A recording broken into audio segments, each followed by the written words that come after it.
But we're going to talk about each of their individual India businesses. Both companies, Mastercard and Lockheed Martin, have been in India for decades now.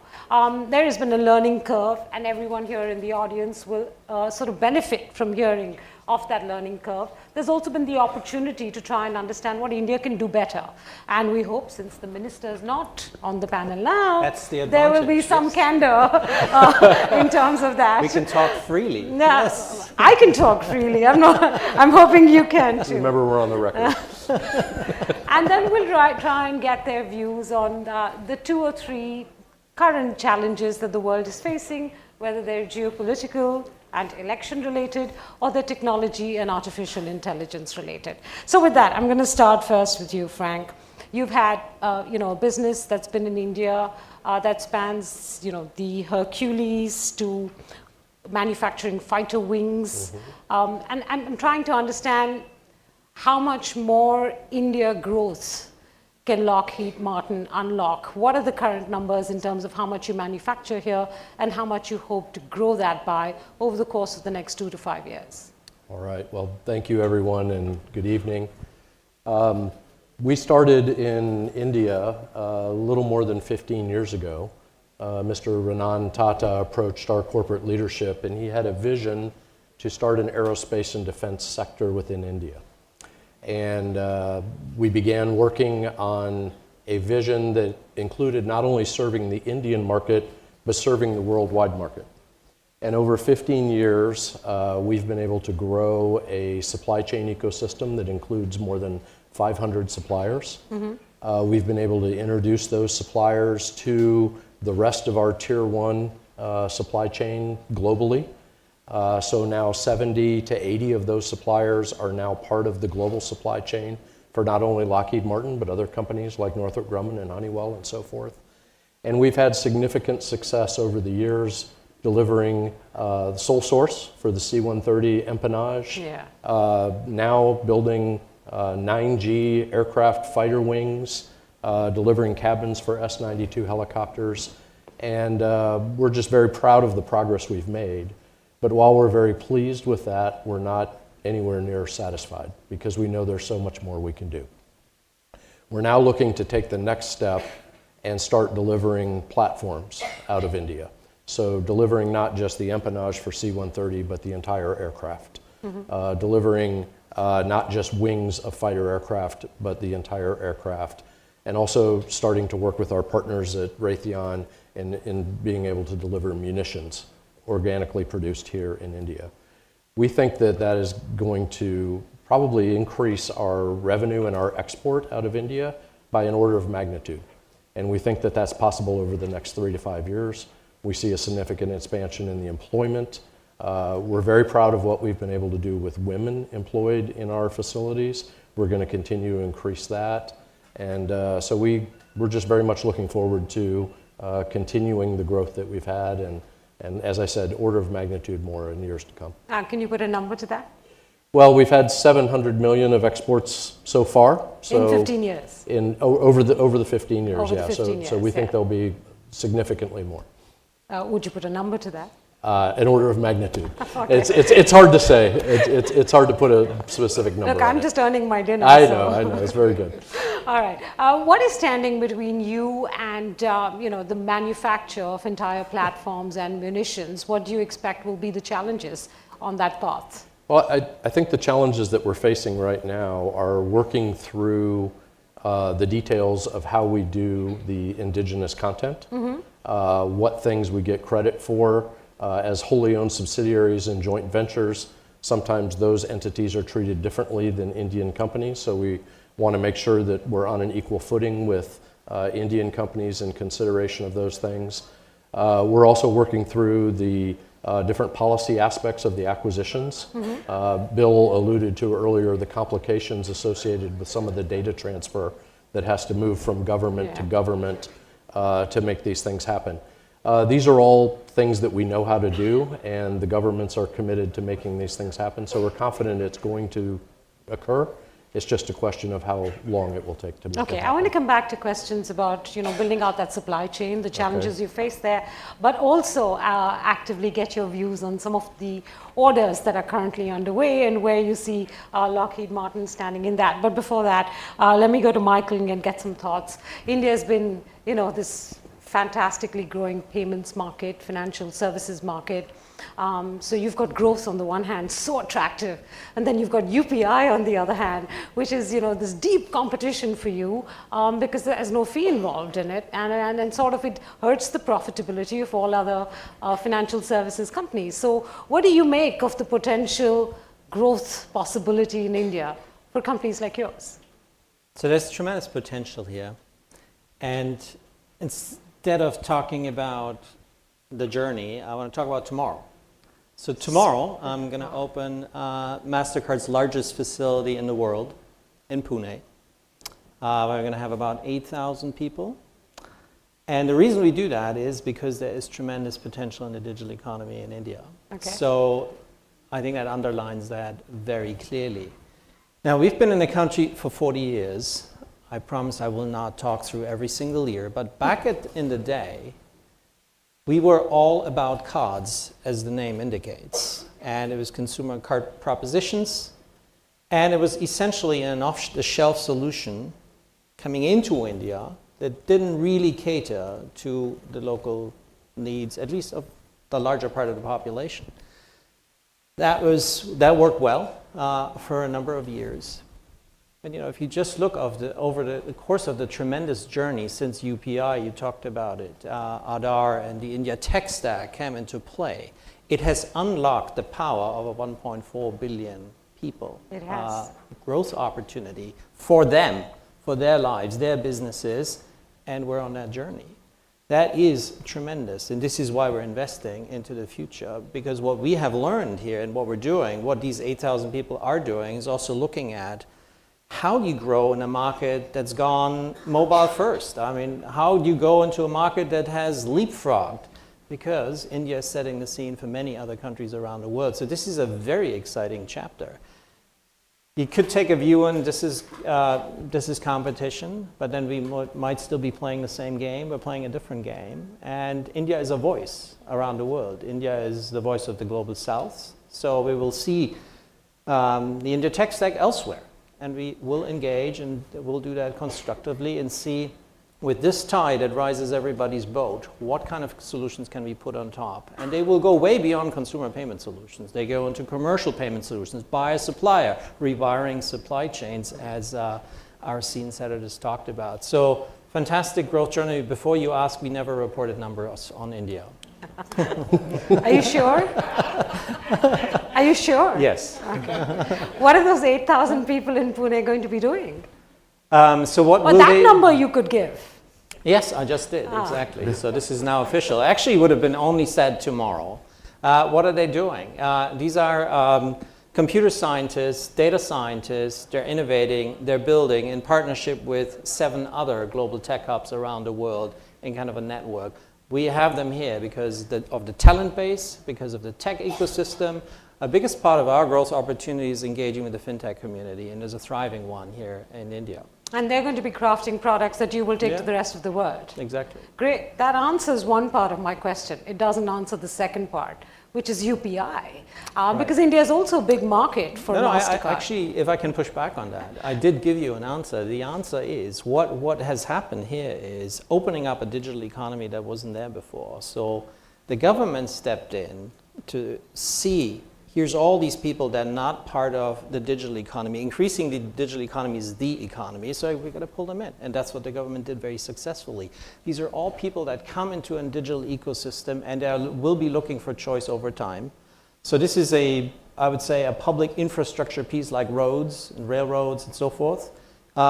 But that allows people to move on those roads and allows us to engage with those consumers over time, as well as our customers, which would be financial institutions, fintechs, and so forth. So I find this is a unlock of a new model, as I said before, that wasn't there before.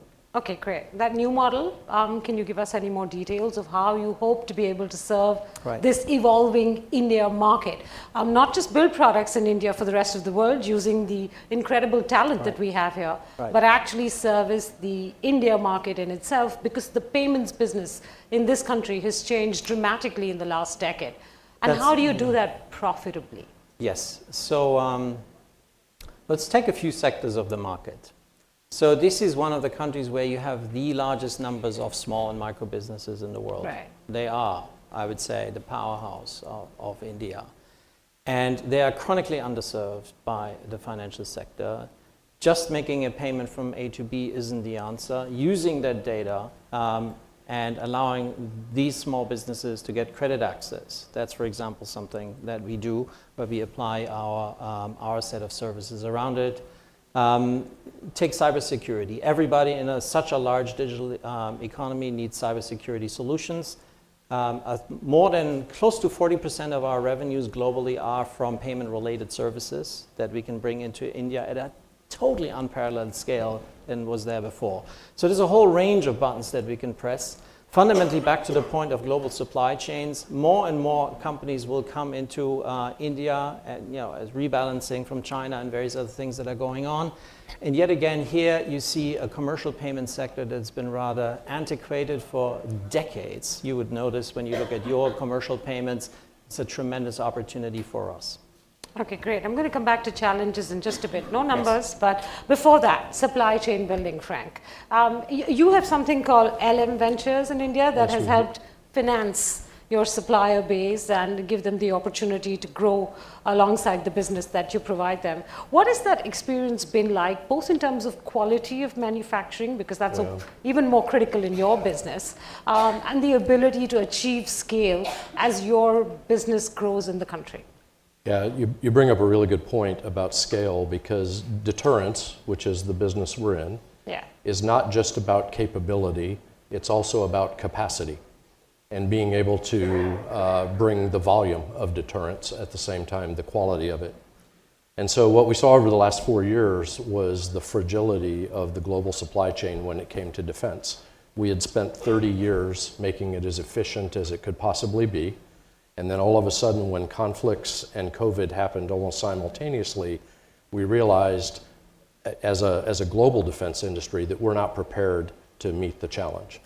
And so the challenge that we're facing in our supply chain is, where do we find the supply base that not only has the right cost, but, as you mentioned, the right quality. Right. And we've been so pleased with the quality and the attention to process and the attention to detail here in the Indian supply chain. I was in Hyderabad this last week touring the facility, and about every other employee I met spoke to me about the quality of the work that they were doing and pointed to the systems they were using to manage that quality.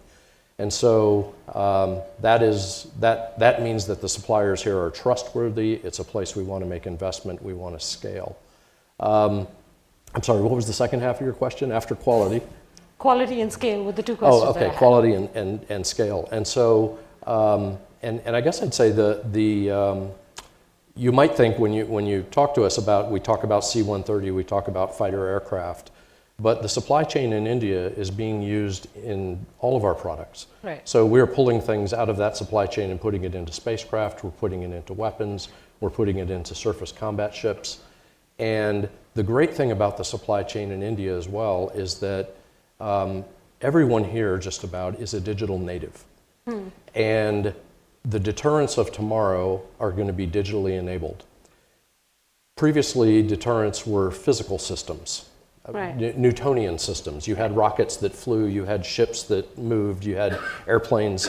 Now, the power of the data that we can share across those platforms is starting to create new capability for our customers. And in order to do that, you need a workforce and you need an engineering team that is comfortable with digital tools, comfortable with using artificial intelligence. I'll give you a good example. We recently had a situation in the Red Sea where naval ships were unable to see the small drones that were providing intelligence data on where the fleet was. And so we took the data from the radar systems back and ran it through an AI machine that developed new software for the radar. And then we loaded that new software over Starlink terminals to the ships while they're at sea. And within a day, they went from being able to see none of those small drones to seeing 99% of them. Got it. And so having a workforce of the future that understands the power of artificial intelligence, is comfortable working in that digital environment, and is able to bring those new deterrence capabilities to life is something that's vital to our future. And in India, we have a partner that has an abundance of that kind of labor and workforce. And so we're eager to do even more than what we've been doing. Okay, you're in the running for a large medium transport aircraft order. Yes. Are you going to win it? Well, we should. I could We spend should. time beating around the bush, but dinner. So we should, and I'll tell you why. You're enjoying this too much. So how are you making money again? No.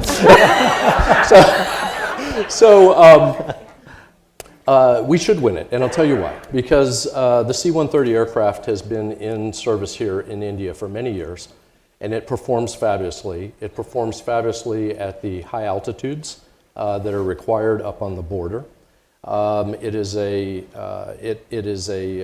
thousands of the aircraft in inventory around the world, and so that means there's a supply chain of spares and support that will allow the Indian Air Force to use C-130 effectively and efficiently for its life cycle. The other reason is because we've recently just established a partnership to do an MRO here indigenously in India.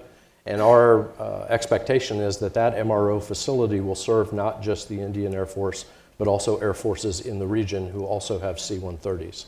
And so we think the performance of the platform, we think the sustainment capability of the platform, and the fact that it's going to be largely sourced here in India, not only just the platform itself, but all the parts, we believe we're going to win this competition. When will you know if you won it or not?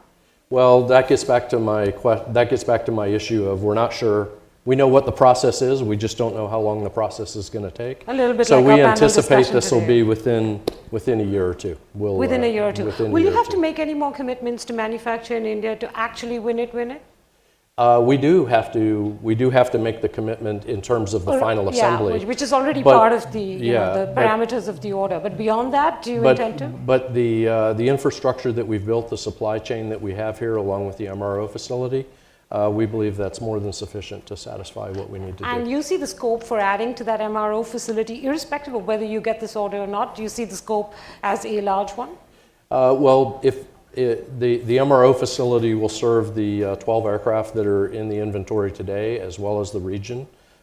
If the Indian Air Force buys another 60 aircraft, then that MRO facility will be much busier. So it will grow only if you get the order? Well, I would say it's limited to the aircraft in the region Got it. and the Yeah. Indian fleet You're today. also in the running for, India's potential order for multi-fighters, if I understand Yes, that correctly. yes. But that's not yet a more final timeline. It's not as close a deal as That one's a little farther out. further out. Yes. And your chances are good in that? I think they're fantastic. So India will be what part of your business, let's say 10 years down the line, both in terms of what you're supplying to the Indian government, but also what you're manufacturing here. If you can't give me absolute numbers, maybe a proportion of your overall book might help. Oh my goodness, never do math in public, right? I would say India will become our largest defense export business. Okay. Outside of what we do domestically in the United States, India will become that largest defense export business. And I also believe India will be in the top 2 or 3 in terms of revenue generation internationally if we're successful in these captures. Excellent. Thank you so much. Thank you. Michael Shore, no numbers yet? No. None? No. But All right. you can check in 5 minutes again. I actually will. Yes. That's what they teach us in journalism school. Just keep coming back. Yeah, just keep going back. You spoke of, serving parts of the commercial transactions market, Yes, or the commercial business market. I also did read that you've just tied up with, ADM to be able to reach some of your solutions to the agricultural community, if I'm correct.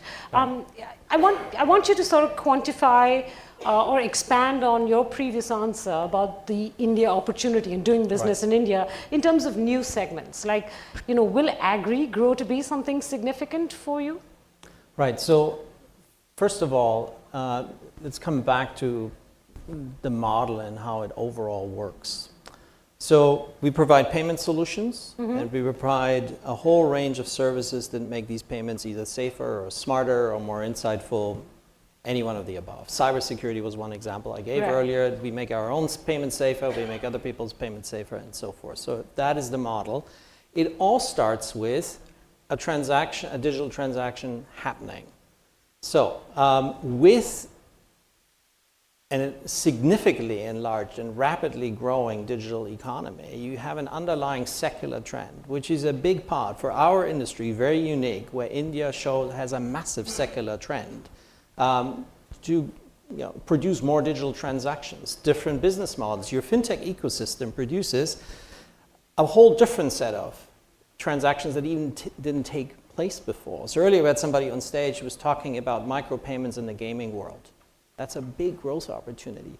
Think about all the delivery services that exist. That might have been a cash payment at some point in time, but now it's multiple payments where somebody pays a restaurant, they pay again somebody else, an aggregator, a website, and so forth. So for the longest time, India is going to be a huge opportunity as a function of its scale. You talked about scale earlier, Frank. So that's a starting point. So if that's good, then we have to have solutions that make people decide to use our solutions within that. So for commercial, for delivery services, for the farming community. Is farming going to be huge? I don't know yet, but it matters for India. So what we decided to do is, yes, a farmer needs to buy seed, and a farmer needs to sell their produce. Okay, these are two payment flows. What is the problem that isn't yet fully solved? The issue for the farmer is price transparency. Where do I get the best price for my product? Right. The issue is also there's potentially a whole set of middlemen that obfuscate what the price is. If you do all of this in cash, you will have no track record to go to your local bank and say, I need to buy enough seed for the next harvest. So I don't have data, I don't have price visibility of any of that. That's what the Mastercard solution does. It's not a credit card. So it's something entirely different, but it uses the same technology that we have. How many farmers are there in India? Got them, I don't know, lots. We've enabled 2 million already. Yeah, so on the platform we have 3 million actually. That's a number. But yes, and actually that's been said publicly. 3 million are on the platform already here in India. This platform is now put into East Africa as well. So interesting. So everything we're doing you've the learned same from thing. India, So you're adapting. it's a sector that matters, and if it matters to India because we want to be a partner on the India journey, we said, okay, let's take a look and see how, with our technology, we can solve something. Go back into small business. We talked about that earlier. Actually, similar kind of opportunity where you go and you take the data that a small business has, which is unstructured, and you turn it into a structured set of data that allows them to find customers more easily, to go online more easily. Once they are online, that they're actually safe through cyber solutions, et cetera, et cetera. Take the value chain of a small business. We put all of these solutions into kind of one box, like SME in a box kind of solution, and it levels the playing field. They can compete much easier against a startup that might have just been starting off as a very technical company or as a larger company. So I assume that retail payments and commercial payments or businesses, small businesses, are two of the largest parts of your India revenue model? So we've never really said that. I'm asking. So I'm... Would let that me be a explain fair again. assumption? Let me explain again. I'm just asking if they're two important parts of your Yes. India revenue model. Okay, great. Yes, we are a payments technology company, and there's a range of services that come along with that. And this is really important to understand. It's about just under 40% of our revenue, and it's really important to note that if somebody else has another payment solution, we are ready to provide our cybersecurity solutions. We have a deep partnership with the Indian government on cybersecurity, for example. I understand. But the reason I was asking, though, is not to doubt the gamut of products that you have, but regulation in India has been interesting over the last few years when it comes to financial services and the payments industry. Earlier this year, you had the Reserve Bank of India, which is India's central bank, I think clamped down on certain services that you and Visa were providing when it comes to exactly what you were talking about, services to small businesses or commercial payments. More recently, we've had a new rule come into effect in India where if I was applying for a credit card, I could choose the card company of my choice. Decades of building relationships with banks to market, cards in India, whether it's Mastercard or Visa, were put to waste with that, with that move. So I'm curious as to how you quantify the regulatory risk in India. So earlier we had the secretary from the IT ministry on stage, sitting around about right where I'm sitting, and he said the following. He said, reform is a constant process. There's never an end to it, and that is so true. So in the Indian market, we have a set of evolving regulation. They come partly, there's lawmaking, partly it's the regulator, so all of this. There's new sectors emerging. We just talked about something where there is no regulation, artificial intelligence, for example. So it's in flux. When you take the one last example that you just gave there, so you're providing consumers a choice. I think that's fundamentally a good thing. And consumers, in the end, make a decision on the basis of what solution do they like the best. This is the standard in many other markets around the world. So I find this, there is constant progression in the direction that India wants to go. The good thing that I find is you have a government. If Minister Goyal will be sitting, he would probably sit in the middle. If he were here, one thing I would say about him, so I'm part of the US-India CEO Forum. Obviously, here the work that the USISPF is doing. You have a government that's listening, that's reaching out to the private sector and say, tell us what works and what doesn't work. At the last US-India CEO Forum, the last session was, okay, where are the actions? What are we going to do? And that's taken away, and that finds its way into lawmaking, into a government approach, and we take a lot of comfort from that, which is why I'm opening this big facility here tomorrow. So you're good with the regulatory environment? I'm very good with the approach that, we're going to ask, we will consult, we will evolve. Okay. That's a very good approach. All right. So one last final question, because both of you have already spoken of AI and the role it's playing in some ways, illustrative ways in your business. So the last question is the known unknown that we're all facing today, and this US-India relationship is facing as well, which is the US election. I'm not going to ask you who's going to win, but I do have to ask you, will this relationship progress at the same speed that it has or faster, irrespective of who wins? Or do you think comments, from the candidates, for instance, President Trump saying, India is abusing tariffs in response to the high customs duties we have in India, will that impact this relationship significantly? Frank? So I will say that in our business, we think that the need for deterrence is going to continue and be a constant regardless of who's in the administration in the US. And we think that the partnership with India, the counterbalance to China in the region, the strength of the supply chain, all of those things are going to be constants on a go-forward basis. Okay. And so I'm confident that that the momentum that we have is going to continue regardless of the outcome. Okay. Can you tell us who you're backing? Well, lots of American CEOs have come out and made public their preferences. No. I mean, Elon Musk is on Twitter all the time, on X all the time, talking about who he prefers. I don't have an X account.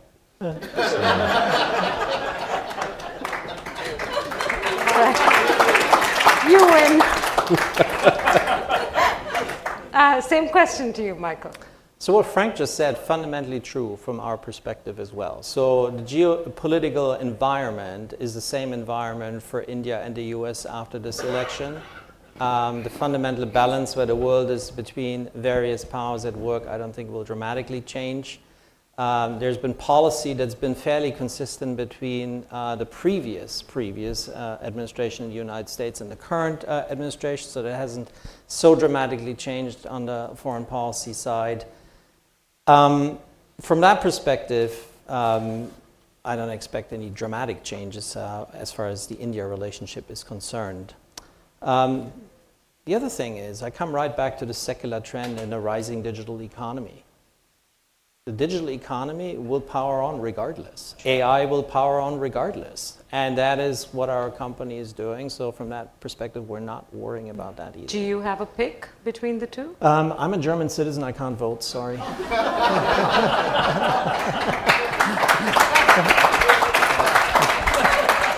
If I didn't know better, I'd have said he rigged that. Well, thank you for being a fabulously attentive audience, but most thanks to both my panelists for waiting out the day and for a great conversation. Thank you so much. Thank you.